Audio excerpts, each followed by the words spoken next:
आज के डिजिटल परिदृश्य को अगर ध्यान से देखा जाए ना, तो संचार की गति और उसका पैमाना सच में हैरान कर देने वाला है। जी बिल्कुल। मतलब हर एक सेकंड में न जाने कितने लाखों ईमेल्स भेजे जा रहे हैं, सोशल मीडिया पर अनगिनत पोस्ट पब्लिश हो रहे हैं, और लोग लगातार अपने वॉइस असिस्टेंट्स को भी निर्देश दे रहे हैं। हाँ बिल्कुल। और कस्टमर सपोर्ट के लिए तो चैट प्लेटफॉर्म्स पर हजारों वार्तालाप एक साथ चल रहे हैं। सूचनाओं का ये जो महासागर है ना, ये इतनी तेजी से बह रहा है कि इसे अब किसी भी मानवीय क्षमता से संभालना या डिकोड करना पूरी तरह से असंभव हो चुका है। एकदम सही। संचार की ये अभूतपूर्व मात्रा अपने आप में एक बहुत बड़ी तकनीकी चुनौती है। मतलब आज के समय में व्यापार और बड़े तकनीकी प्लेटफॉर्म्स के लिए ये केवल कोई अतिरिक्त सुविधा नहीं रह गई है, एक जरूरत बन गई है ना। हाँ बिल्कुल, एक बुनियादी जरूरत बन गई है कि वे इंसानी भाषा के इस अव्यवस्थित प्रवाह को पूरी दक्षता के साथ समझें और प्रोसेस करें। जरा सोचिए, मशीनें अगर हमारी भाषा को नहीं समझ पाएंगी तो ये पूरा डिजिटल इकोसिस्टम ताश के पत्तों की तरह ढह जाएगा। एकदम ताश के पत्तों की तरह ढह जाएगा। और यही हमारी आज की इस विस्तृत चर्चा का मुख्य केंद्र भी है। हमारे सामने जो स्रोत सामग्री है, NLP, empowering intelligent human computer interaction से जुड़े कुछ बेहद दिलचस्प लेख और नोट्स, वे इसी पहेली को सुलझाते हैं। जी। तो आज का हमारा मिशन उस तकनीक की गहराई में उतरना है जो मानव संचार की अराजकता और कंप्यूटर की बाइनरी दुनिया के बीच एक पुल का काम करती है। हम बात कर रहे हैं नेचुरल लैंग्वेज प्रोसेसिंग यानी NLP की। NLP, हाँ। चलिए इसे थोड़ा और स्पष्ट करते हैं। ये केवल आर्टिफिशियल इंटेलिजेंस का कोई एक हिस्सा भर नहीं है, बल्कि ये भाषा विज्ञान, कंप्यूटर विज्ञान और डेटा विश्लेषण का एक ऐसा बेहतरीन मिश्रण है जो मशीनों को हमारी भाषा समझने और उस पर प्रतिक्रिया देने के काबिल बनाता है। और अगर हम इसे व्यापक नजरिए से देखें ना, तो शुरुआती दौर में कंप्यूटर केवल उन्हीं निर्देशों को समझ पाते थे जो बहुत ही सख्त और तयशुदा कोड में लिखे गए हों। 0 और 1। हाँ, लेकिन इंसानी भाषा वैसी नहीं होती है। हम व्याकरण की गलतियां करते हैं, वाक्यों को अधूरा छोड़ देते हैं और संदर्भ के हिसाब से शब्दों के अर्थ ही बदल देते हैं। सही कहा। स्रोत सामग्री इस बात पर काफी जोर देती है कि कैसे NLP ने मशीनों को सिर्फ शब्दों की पहचान करने या डिक्शनरी वाले अर्थों से आगे बढ़कर डेटा से पैटर्न निकालने और सार्थक प्रतिक्रिया उत्पन्न करने की ताकत दी है। यह सच में एक बहुत बड़ा तकनीकी छलांग है। स्रोत सामग्री में रोजमर्रा के कई उपयोगों का जिक्र है और मुझे लगता है चैटबॉट्स इसका सबसे स्पष्ट उदाहरण है। बिल्कुल। पुराने समय के उन रोबोटिक फोन कॉल्स को याद करना, वो आज भी झुंझलाहट पैदा करता था। वो जहां कहा जाता था कि हिंदी के लिए 1 दबाएं। हाँ, और फिर वो पुराने चैटबॉट जो जरा सी स्पेलिंग मिस्टेक होने पर मुझे समझ नहीं आया कहकर बातचीत ही खत्म कर देते थे। एकदम सही। लेकिन आज के वर्चुअल असिस्टेंट्स का काम करने का तरीका बिल्कुल अलग है। वे अब उन रटे-रटाए जवाबों पर निर्भर नहीं है। तो अब वो कैसे काम करते हैं? आधुनिक चैटबॉट्स अब कीवर्ड मैचिंग से बहुत आगे निकल चुके हैं। आज वे इंटेंट रिकॉग्निशन यानी उपयोगकर्ता की मंशा को समझने पर काम करते हैं। मंशा को समझना मतलब अगर कोई ग्राहक सपोर्ट चैट में गुस्से में कुछ टाइप कर रहा है और उसमें कई टाइपिंग मिस्टेक्स भी हैं, तब भी NLP मॉडल उस पूरे वाक्य का संदर्भ पकड़ लेता है। ओह, वो समझ जाता है कि इंसान असल में क्या चाह रहा है। जी, वो समझ जाता है कि ग्राहक रिफंड मांग रहा है या किसी तकनीकी खराबी की शिकायत कर रहा है। इससे कंपनियों को सबसे बड़ा फायदा ये हुआ है कि उनके ग्राहक सेवा संचालन की लागत काफी कम हो गई है। और ग्राहकों का अनुभव भी बेहतर हुआ है। बिल्कुल। और एक ही समय में लाखों ग्राहकों को बिना किसी मानवीय हस्तक्षेप के रियल टाइम सपोर्ट मिल रहा है। कस्टमर सपोर्ट के अलावा स्रोत सामग्री में सेंटिमेंट एनालिसिस यानी भावनाओं के विश्लेषण का भी जिक्र है।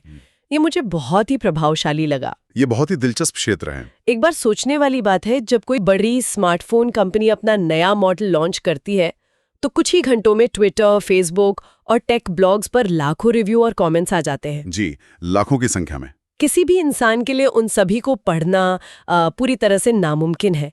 यहीं पर मशीनें ये पता लगाती हैं कि लोग उस उत्पाद के बारे में असल में क्या महसूस कर रहे हैं। और सेंटिमेंट एनालिसिस का जो तकनीकी पहलू है ना, वो बहुत ही बारीक है। मशीन केवल अच्छा या बुरा जैसे शब्दों को नहीं ढूंढती। तो वो और क्या देखती है? कई बार लोग इंटरनेट पर स्लैंग का इस्तेमाल करते हैं। उदाहरण के लिए स्रोत में भी ऐसी चर्चा है। अगर किसी ने लिखा कि ये नया फोन तो बिल्कुल पागलपन है, हाँ, हम अक्सर ऐसा बोलते हैं। तो एक पुरानी मशीन पागलपन शब्द को नकारात्मक मान लेगी। उसे लगेगा कि फोन खराब है। बिल्कुल, डिक्शनरी के हिसाब से तो वही मतलब है। लेकिन एक उन्नत NLP मॉडल इंटरनेट की भाषा और संदर्भ को समझता है। वो जान लेगा कि यहाँ पागलपन का मतलब किसी शानदार या बेहतरीन चीज से है। कमाल है। इस तरह कंपनियां विशाल डेटा को स्कैन करके एक सटीक रिपोर्ट तैयार कर लेती हैं कि उनका उत्पाद बाजार में कैसा प्रदर्शन कर रहा है, लोगों की भावनाएं सकारात्मक हैं, नकारात्मक हैं या तटस्थ हैं। ये तो हुई भावनाओं को समझने की बात, लेकिन स्रोत में एक और बहुत ही व्यवहारिक समस्या का समाधान बताया गया है, टेक्स्ट क्लासिफिकेशन और समराइजेशन। हाँ, दस्तावेजों का प्रबंधन। आज के डेटा हैवी वर्कस्पेस में ना, इनबॉक्स का भरा होना एक आम बात है। हजारों ईमेल्स, लंबे लंबे रिसर्च पेपर्स और अनगिनत सपोर्ट टिकट। बिल्कुल। स्रोत बताता है कि कैसे NLP इस विशाल जानकारी को कुछ ही सेकंड में वर्गीकृत कर सकता है और लंबे दस्तावेजों का सटीक सारांश निकाल सकता है। सुनने वालों के लिए ये एक आहा मोमेंट हो सकता है कि कैसे इतनी बड़ी मात्रा में टेक्स्ट को संभाला जाता है। देखिए, लंबे दस्तावेजों का सारांश निकालना एक बहुत ही जटिल प्रक्रिया है। ये केवल शुरुआत या अंत की कुछ पंक्तियों को कॉपी पेस्ट करना भर नहीं है। तो ये कैसे होता है? NLP मॉडल पूरे लेख को पढ़ता है, मुख्य तर्कों और बिंदुओं की पहचान करता है और फिर अपने शब्दों में एक नया छोटा पैराग्राफ तैयार करता है जो पूरे लेख के सार को बरकरार रखता है। मतलब मशीन खुद से लिख रही है? जी। और इसी तरह जब किसी कंपनी के पास एक दिन में हजारों शिकायतें आती हैं, तो यह तकनीक उन्हें पढ़ती है और स्वचालित रूप से उन्हें सही विभाग के पास भेज देती है। जैसे बिलिंग, तकनीकी सहायता या सेल्स? बिल्कुल। इससे काम की गति कई गुना बढ़ जाती है। इसके बाद बात आती है भाषा अनुवाद की। एक समय था जब मशीन ट्रांसलेशन का मतलब था हर शब्द का सीधा सीधा अनुवाद कर देना, जिससे कई बार बहुत ही हास्यास्पद और अर्थहीन वाक्य बन जाते थे। हाँ, हम सभी ने वो अजीब से अनुवाद लिखे हैं। लेकिन स्रोत सामग्री इस बात पर जोर देती है कि आज के NLP सिस्टम्स ने भाषाओं की सीमाओं को लगभग खत्म कर दिया है, जिससे वैश्विक संचार और सीमा पार व्यापार संभव हो पाया है। इसका कारण यह है कि पुराने अनुवादक वाक्य की संरचना को नहीं समझते थे, लेकिन आज के मशीन ट्रांसलेशन सिस्टम्स संदर्भ आधारित अनुवाद करते हैं। संदर्भ आधारित? जी। वे पहले पूरे वाक्य या पैराग्राफ के अर्थ को ग्रहण करते हैं और फिर उस अर्थ को दूसरी भाषा के मुहावरों और व्याकरण के अनुसार फिर से लिखते हैं। तो ये अनुवाद से ज्यादा पुनर्लेखन जैसा है। एक तरह से हाँ। इसी वजह से आज अलग अलग देशों की टीमें जो एक दूसरे की भाषा नहीं जानती, रियल टाइम चैट और ईमेल के जरिए बिना किसी रुकावट के एक साथ काम कर पा रही हैं। ये सिर्फ शब्दों का नहीं बल्कि अर्थ का अनुवाद है।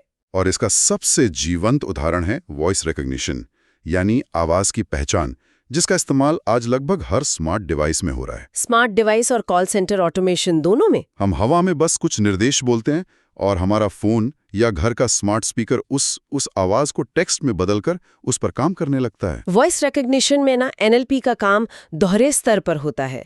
पहले वो ध्वनि तरंगों यानी साउंड वेव्स को सुनकर उन्हें शब्दों में बदलता है, जो कि खुद में काफी मुश्किल है। इसको समझना और फिर उसे लागू करना, और ये सब कुछ मिलीसेकंड्स के भीतर होता है। ये सब बाहर से देखने पर किसी जादू की तरह लगता है, लेकिन स्रोत सामग्री ने इस जादू के पीछे के विज्ञान को बहुत ही व्यवस्थित तरीके से समझाया है। जी बिल्कुल। तो एक स्वाभाविक जिज्ञासा मन में आती है कि इस सब का असल में क्या मतलब है और ये काम कैसे करता है। चलिए इस पूरी प्रक्रिया के तकनीकी पहलुओं को थोड़ा और खोलकर देखते हैं। इसके पीछे की प्रक्रिया बहुत ही दिलचस्प है। अगर हम तकनीकी चरणों की बात करें तो स्रोत में इसे मुख्य रूप से 5 चरणों में बांटा गया है। ठीक है, तो पहला चरण क्या है? जब भी कोई टेक्स्ट मशीन के पास पहुंचता है तो सबसे पहला कदम होता है टेक्स्ट प्री प्रोसेसिंग, मतलब डेटा को साफ करना और तैयार करना। साफ करना? हाँ, क्योंकि इंसान जब लिखते हैं तो वे ढेर सारे इमोजीज, एक्स्ट्रा स्पेस और अजीबोगरीब विराम चिन्हों का इस्तेमाल करते हैं। मशीन सबसे पहले इस सारे शोर या अनावश्यक डेटा को साफ करती है। सारे शब्दों को एक समान रूप में लाया जाता है ताकि विश्लेषण में कोई रुकावट ना आए। यानी डेटा को विश्लेषण के लायक बनाया जाता है। इसके बाद दूसरा चरण आता है टोकनाइजेशन, ये सुनने में थोड़ा जटिल लगता है, लेकिन स्रोत के अनुसार इसका सीधा सा मतलब है कि पूरे वाक्य को छोटे छोटे टुकड़ों या टोकन्स में बांट देना। बिल्कुल सही। लेकिन यहाँ एक सवाल उठता है कि मशीन पूरे वाक्य को एक साथ पढ़ने के बजाय उसे टुकड़ों में क्यों बांटती है? मशीन को भाषा की संरचना समझने के लिए उसे उसकी सबसे छोटी इकाई तक ले जाना पड़ता है। कई बार ये टोकन पूरे शब्द होते हैं और कई बार ये शब्दों के भी छोटे हिस्से होते हैं। अच्छा। जब वाक्य को छोटे टुकड़ों में बांट दिया जाता है तो तीसरा चरण शुरू होता है, जिसे पार्सिंग और एनालिसिस कहते हैं। पार्सिंग? हाँ, यहाँ मशीन एक तरह से भाषाविद की तरह काम करती है। वो देखती है कि कौन सा शब्द संज्ञा है, कौन सा क्रिया है और उनका आपस में क्या संबंध है। वो वाक्य का एक सिंटैक्स ट्री बनाती है ताकि व्याकरणिक ढांचे को समझा जा सके। ये तो हुई व्याकरण की बात, लेकिन मशीन शब्दों का अर्थ कैसे समझती है? स्रोत सामग्री में चौथे चरण के रूप में फीचर एक्सट्रैक्शन का उल्लेख है। ये बहुत ही महत्वपूर्ण हिस्सा लगता है, जहाँ शायद असली काम होता है। बिल्कुल, ये पूरे प्रोसेस का सबसे मुख्य हिस्सा है। कंप्यूटर सेब या कार जैसे शब्दों को नहीं समझता, वो केवल संख्याओं को समझता है। तो वो शब्दों को संख्याओं में बदलता है। जी, फीचर एक्सट्रैक्शन के जरिए शब्दों को गणितीय संख्याओं या वेक्टर्स में बदला जाता है। इसे डेटा में से सार्थक पैटर्न की पहचान करना भी कहते हैं, या तकनीकी भाषा में वर्ड एम्बेडिंग। Word embedding? और इसके बाद आता है अंतिम और सबसे आधुनिक चरण, मॉडल ट्रेनिंग। डेटा को समझने के लिए मशीन लर्निंग या डीप लर्निंग मॉडल का उपयोग करना। स्रोत में स्पष्ट रूप से न्यूरल नेटवर्क्स और ट्रांसफॉर्मर आधारित मॉडल्स का जिक्र किया गया है। यहाँ सबसे आकर्षक बात यह है कि ट्रांसफॉर्मर्स के आने से एनएलपी की दुनिया पूरी तरह से बदल गई है। पुरानी तकनीकें एक वाक्य को शब्द दर शब्द बाएं से दाएं पढ़ती थीं। तो उसमें क्या परेशानी थी? इससे होता ये था कि लंबे वाक्यों के अंत तक पहुंचते पहुंचते मॉडल शुरुआत के शब्दों का संदर्भ भूल जाते थे। अच्छा, वो याद नहीं रख पाते थे। समझने की सुविधा देती है कि वाक्य का कौन सा शब्द किस दूसरे शब्द के साथ सबसे गहराई से जुड़ा है। यही कारण है कि आज की मशीनें इतने सटीक और इंसानों जैसे जवाब दे पाती हैं। और सटीकता बहुत अधिक बढ़ गई है। बिल्कुल, ये तकनीकी गहराई वाकई अद्भुत है। जब ये तकनीक इतनी उन्नत हो गई है तो जाहिर सी बात है कि इसका असर सिर्फ तकनीकी दुनिया तक सीमित नहीं रहेगा। स्रोत सामग्री में इस बात पर भी काफी चर्चा की गई है कि कैसे ये अलग अलग उद्योगों की कार्यप्रणाली को पूरी तरह से बदल रही है। जी, कई अलग अलग क्षेत्र इसका लाभ उठा रहे हैं। उदाहरण के लिए अगर हम हेल्थ केयर सेक्टर को ही लें, वहां इसका उपयोग किस तरह से हो रहा है?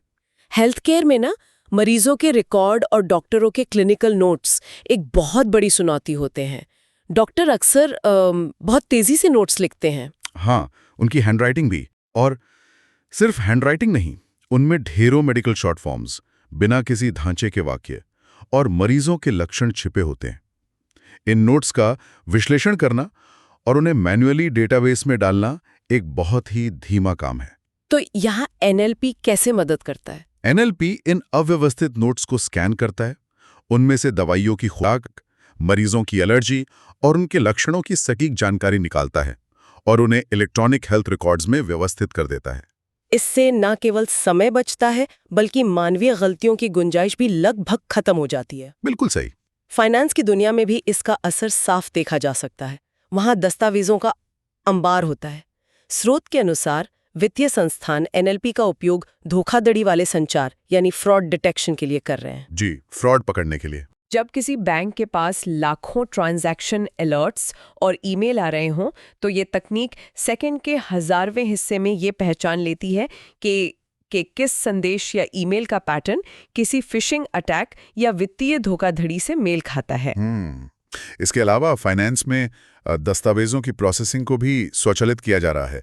बड़े बड़े कानूनी दस्तावेजों और लोन एग्रीमेंट्स की प्रोसेसिंग भी एनएलपी के जरिए हो रही है। जो काम घंटों का था अब कुछ मिनटों में हो जाता है। हाँ, और मार्केटिंग की दुनिया में तो हम पहले ही देख चुके हैं कि कैसे ब्रांड के प्रति ग्राहकों की धारणा या सेंटिमेंट को ट्रैक कर रहे हैं। और शिक्षा के क्षेत्र को भी नहीं भूलना चाहिए।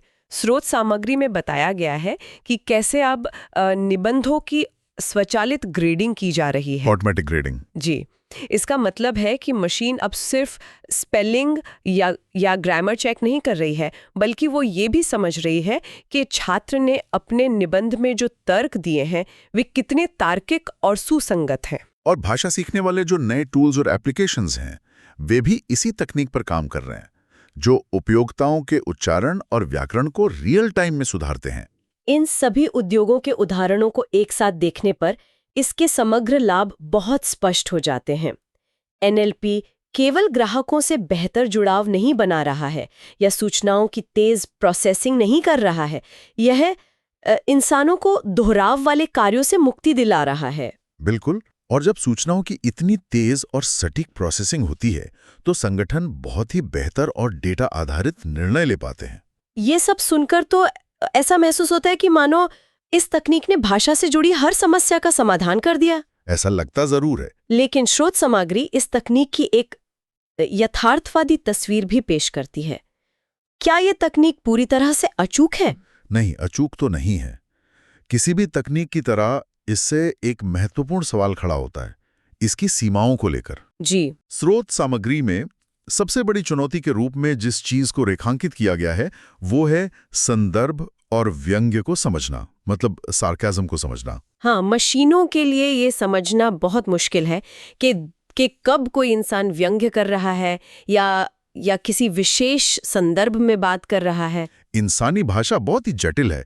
हम जो कहते हैं कई बार हमारा मतलब उसका बिल्कुल उल्टा होता है। व्यंग्य वाला हिस्सा मुझे बहुत ही मजेदार लगता है।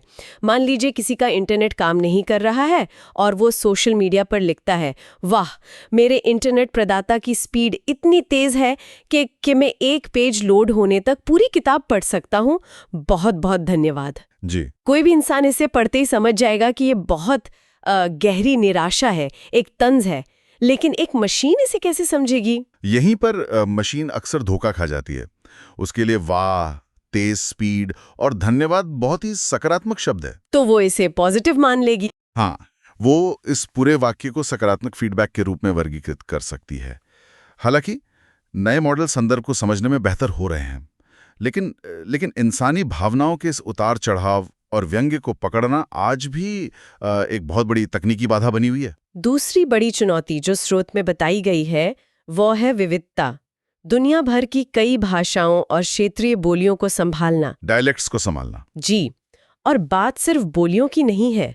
आजकल लोग बात करते समय 2 या 3 भाषाओं को आपस में मिला देते हैं। जैसे भारत में हिंग्लिश का धड़ल्ले से इस्तेमाल होता है। ये एक बहुत बड़ी व्यावहारिक समस्या है। अधिकांश बड़े एनएलपी मॉडल्स को अंग्रेजी या कुछ प्रमुख भाषाओं के डेटा पर बहुत अच्छे से ट्रेन किया गया है। जी। लेकिन जब बात स्थानीय बोलियों, इंटरनेट स्लैंग या कोड मिक्सिंग की आती है तो मॉडल्स की सटीकता बहुत तेजी से नीचे गिर जाती है। इन सभी विविधताओं को एक ही सिस्टम के अंदर समेटना अभी भी एक चुनौती है। बायस कहते हैं। बिल्कुल। एआई वही सीखता है जो उसे डेटा दिया जाता है। अगर हमारे पुराने डेटा में कोई मानवीय पूर्वाग्रह हैं तो वो एआई में भी आ जाते हैं। और फिर निजता और नैतिकता यानी प्राइवेसी एंड एथिक्स का मुद्दा भी है। इतनी बड़ी मात्रा में संचार डेटा को प्रोसेस करने से जुड़ी चिंताएं लाजमी है। जाहिर है, जब सिस्टम हमारे सारे ईमेल और चैट्स पढ़ रहा है तो डेटा सुरक्षा सबसे बड़ी प्राथमिकता होनी चाहिए। बिल्कुल। तो अगर हम आज की इस पूरी स्रोत सामग्री और चर्चा का एक संक्षिप्त और स्पष्ट सारांश देखें तो ये बात साफ हो जाती है कि कैसे एनएलपी चैटबॉट से लेकर अनुवाद प्रणालियों तक डिजिटल संचार के भविष्य को आकार दे रहा है। जी। और निष्कर्ष यही है कि जैसे जैसे एआई विकसित होगा, एनएलपी अधिक प्रतिक्रियाशील, स्मार्ट और इंसानों जैसी प्रणालियों के निर्माण की आधारशिला बना रहेगा, जो दुनिया भर के उद्योगों को सशक्त बनाएगा। बिल्कुल। स्रोत सामग्री में एनएलपी मशीनों को इंसानों की तरह संवाद करने में सक्षम बना रहा है, ये स्पष्ट है। ऐसे में ये सोचने वाली बात है कि जब मशीनें भाषा के मामले में इंसानों के बिल्कुल बराबर या उनसे भी बेहतर हो जाएंगी, तो क्या डिजिटल दुनिया में कभी ये पहचानना संभव होगा कि हम किसी इंसान से बात कर रहे हैं या किसी कंप्यूटर कोड से?